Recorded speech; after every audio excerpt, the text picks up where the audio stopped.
Rayuela, capítulo 7. Me miras de cerca. Buenos días, tardes, noches, dependiendo de la hora que se visto este video. Mi nombre es Alejandra Reyes, soy del curso 1101 y voy a hablar sobre una de las novelas más famosas del boom latinoamericano y una de las más reconocidas dentro de la literatura universal. Esta novela es Rayuela. Rayuela, una de las novelas más grandiosas del escritor y traductor argentino Julio Cortázar. Por primera vez, un escritor lleva hasta las últimas consecuencias para transgredir el orden tradicional de una historia y de esa manera el lenguaje utilizado para contarla. Por eso se dice que la aparición de Rayuela en 1963 es considerada una verdadera revolución dentro de la novelística en lengua castellana. La primera edición de Rayuela fue publicada en 1963 por la editorial Pantheon Books en Buenos Aires, Argentina. El libro que tengo en este momento es de edición 2006, publicado por la editorial Punto de Lectura, está aquí, en Madrid, España. Antes de hablar de Rayuela en sí, haré ciertas referencias de cada uno de los contextos del escritor Julio Florencio Cortázar de Escote. Entonces jugamos al... Julio Florencio Cortázar de Escote, considerado uno de los autores más innovadores, nació el 26 de agosto de 1914 en Bruselas, Bélgica, y falleció el 12 de febrero de 1984 en París, Francia. El nacimiento de Julio Cortázar coincide con el inicio de la Primera Guerra Mundial, es decir, 1914, pues Bélgica fue invadida por los alemanes en los días de su nacimiento. Finalizando la guerra, los Cortázar se establecieron en Suiza y luego en Barcelona. En Argentina, en 1918, pasa la reforma universitaria, en donde se buscaba más libertad. Julio Cortázar siempre mostró gran interés y pasión por las letras, incluso cuando tenía menos de 10 años, cuando escribió su primera novela titulada Afortunadamente perdida, junto con otros cuentos y sonetos. Se formó como profesor en letras en la Escuela Normal de Profesores Mariano Acosta y estudió filosofía en la Universidad de Buenos Aires. Además de ello, obtuvo el título de traductor público de inglés y francés. Cortázar participó activamente en las manifestaciones antiperonistas. La Revolución del 43 dio origen al peronismo. El gobierno militar derrocó al último de los gobiernos fraudulentos del periodo conocido como la década infame. Perón se encontraba actuando en el seno de un gobierno militar y cuando éste gana las elecciones, Cortázar abandonó el cargo universitario para no ser despedido. Este suceso le sirvió como inspiración para escribir su cuento llamado La Casa Tomada. Julio Cortázar tuvo dos esposas. La primera, con quien se casó en 1953, fue con Aurora Hernández, una traductora argentina con quien vivió en París por un tiempo. Y su segunda esposa se llamaba Carol Dunlop, una escritora estadounidense. Julio Cortázar se sumergió en los confines del mundo de la política, tanto así que estuvo comprometido con la Cuba de Fidel Castro, con el Chile de Salvador Allende, con la Nicaragua sandinista y con las dictadoras de Argentina. Cortázar hace su viaje a Cuba. El conflicto más agudo de Cortázar con los procesos revolucionarios que le tocó vivir fue la conciliación de su credo político con su credo literario. Al lado de Cuba vive las más complicadas de sus batallas políticas a causa de la aprehensión intelectual de Padilla. Los libros de Cortázar fueron prohibidos durante la última dictadura militar de Argentina, en 1976 al 1983, pues se le acusa de formar parte de una campaña de desprestigio internacional. Julio Cortázar sufrió una hemorragia gástrica, pero milagrosamente se salvó. Le dio depresión cuando su esposa Carol Dunlop falleció. Padeció de leucemia y falleció en París, Francia.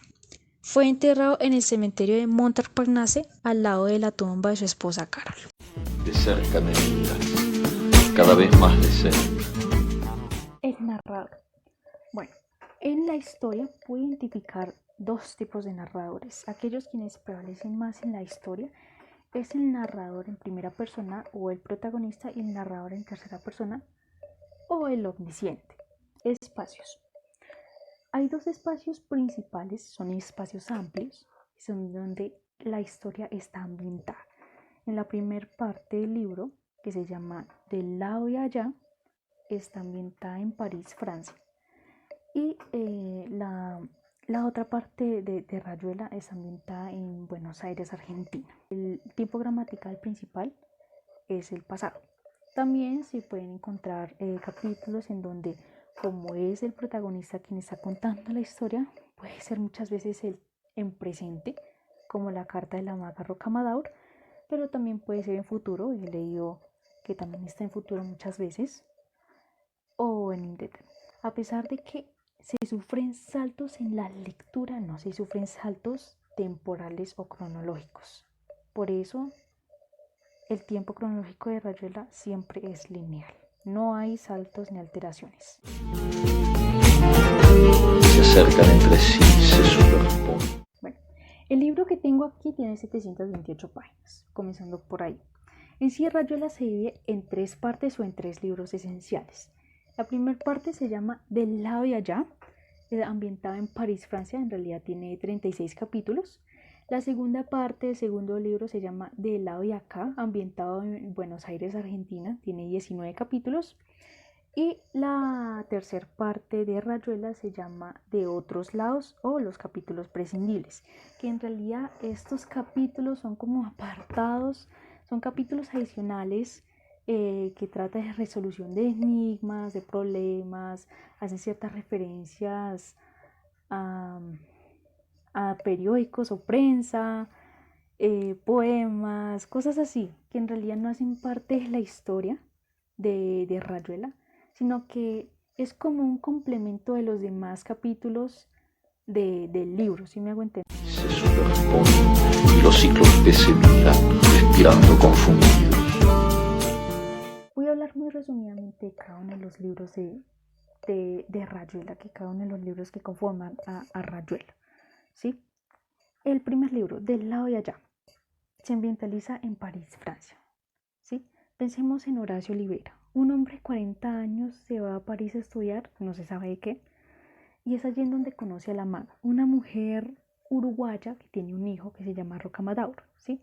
Ella no lo puede cuidar porque, no sé, en realidad no se sabe por qué, simplemente se lo deja a una criada, por decirlo de alguna manera. Ella y Horacio se enamoran profundamente, deciden vivir juntos, pero él se da cuenta de que la maga es muy diferente a él. Es una mujer distraída, algo tonta para ciertas cosas, poco culta. En realidad él era todo lo contrario a ella, él era un hombre muy culto, un hombre frío, un hombre, se puede decir, que le gusta analizar mucho las cosas.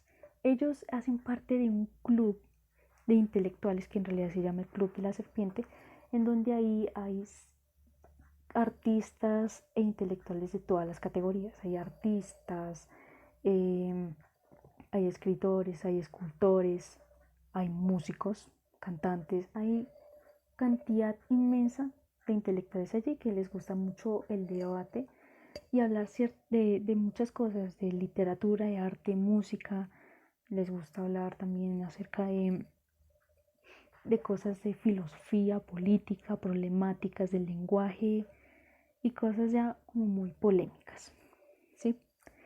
Y es aquí en donde las cosas comienzan a intensificarse un poco porque la maga, el amor entre la maga y Horacio comienza a derrumbarse cada vez más hasta marchitarse y morir. Hay muchas razones por las que esto pasa, no solamente por la diferencia de personalidades entre la maga y Horacio, sino también por ciertas cosas que hizo Horacio que de verdad le ofendieron a la maga. Por ejemplo, cuando su hijo Rocamadour falleció y él no fue al funeral de él, eso la ofendió mucho a ella y decidió irse de su lado, definitivamente. Este es el principal problema por la que él decide regresar a Argentina, ¿sí? Cuando regresa, y bueno, es aquí cuando comenzamos a hablar del segundo libro de Rayuela, que se llama Del lado de acá, que es cuando Horacio Oliveira regresa a Buenos Aires, Argentina, y se reencuentra con viejos amigos, con su exnovia, con un montón de personalidades, ¿sí? Él decide vivir por un tiempo con su exnovia Repten, en realidad no sé cómo se pronuncia.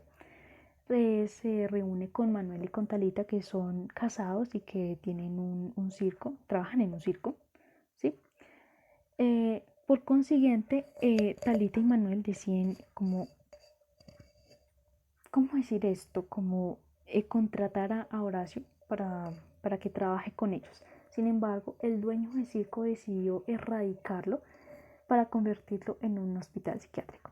Y es aquí en donde los problemas comienzan a dificultar un poco más a Horacio, porque él se está dando cuenta de que en realidad sí amaba a la maga, la pensaba demasiado cada vez que hacía sus actividades diarias en el hospital psiquiátrico, ¿sí?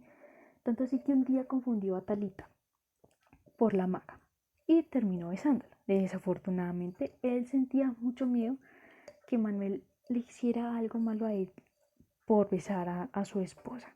Así que él decidió llenar de trampas un cuarto o una pieza para Manuel, ¿sí? Cuando esto sucedió, Manuel obviamente cayó en las trampas que hizo Horacio, pero Horacio estaba sentado en una ventana, se estaba balanceando en una ventana. Y es aquí en donde el libro termina. Entonces por eso se dice que el autor le gusta jugar mucho con el lector, ¿no? ¿Qué pasa con esto? No se sabe realmente qué termina la novela. No se sabe si Oliveira se suicidó, no se sabe si él se lanzó pero pudo sobrevivir, no se sabe si quedó internado en el hospital. Eso ya lo decide completamente el lector. Rayuela es un libro lleno de metáforas y particularidades. Una de ellas es precisamente cómo se lee el libro, que es algo completamente innovador. Bueno, eso sí, solamente hay una manera de leerlo, ¿no? Porque hay varias maneras de poder leer Rayuela. Y una de ellas es leyendo de la manera lineal, como un libro tradicional se lee, comenzando por el capítulo 1, el capítulo 2 y así sucesivamente. Se puede leer de esa manera, ¿sí? Hasta el capítulo 56, es decir, hasta donde termina la parte número 2 del lado de aquí, ¿sí?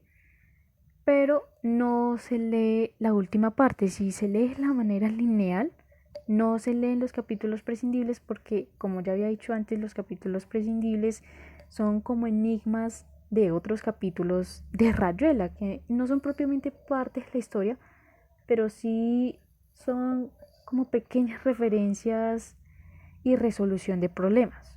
Entonces, si se lee de la manera lineal, no tendría mucho sentido leer los otros capítulos. Por eso Julio Cortázar nos trae un tablero de dirección y comenzamos por el capítulo 73. Quizá muchas personas dirán que es muy extraño. El capítulo 73 hace parte de los capítulos prescindibles.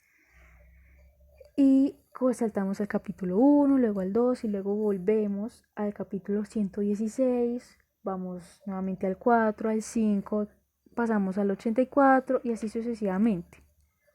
Este es un tablero de dirección y es así como se debe leer idealmente Rayuela para entender mejor su argumento. Esa es una de las particularidades. Y hay otras cosas como por ejemplo el capítulo 34, que es el de línea de por medio. Quiero decir, hay muchas cosas que hace el mismo autor y que quiere jugar con el lector. Por eso se dice que Rayuela es una metáfora en realidad. Rayuela, como es un juego, técnicamente Rayuela es un juego, el propio jugador toma sus propias decisiones al lanzar la piedra y cómo saltar. Rayuela en realidad es un libro que invita al lector a ser más partícipe en la historia. Quiero decir, no se sabe el verdadero final de la historia, entonces por eso el autor invita al lector a decir qué pasa después. Además, también se puede leer de la manera en como quiera el lector, no hay ningún problema, también se puede hacer y es otra de las maneras en cómo se puede leer este libro. Hay muchas maneras de hacerlo, el mismo lector lo decidirá. Sí, este libro también es cierta forma como la toma de muchas decisiones del propio lector. Quiero decir, tú mismo decides tu camino y es propiamente a lo que se refiere el autor con respecto a Rayuela. ¿Sí? Rayuela es un juego infantil en donde un jugador lanza una piedra, salta sobre los cuadros y llega a una casilla final que se llama cielo. Esta en realidad es una metáfora de la vida del personaje principal, Horacio Oliveira. esa grave ocupación que es jugar cuando se buscan otras cuerdas.